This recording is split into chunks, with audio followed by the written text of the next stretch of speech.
তো আমাদের রান্না বান্না কমপ্লিট। আজকে রাতের খাবার হচ্ছে আমরা পিঠার গোস্ত দিয়ে খাবো। চামচ আনো একটু। মুরগি না, এটা হলো খাসি।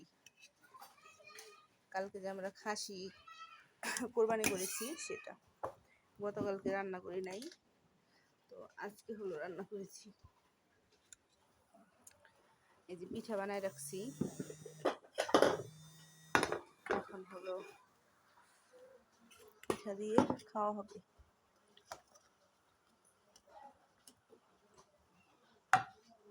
নরম হয়েছে? হ্যাঁ, আমি রান্না করবো আর সেটা নরম হবে না, সেটা কি হয়? ঝোল রাখি নাই একেবারে, মানে আঠা আঠা।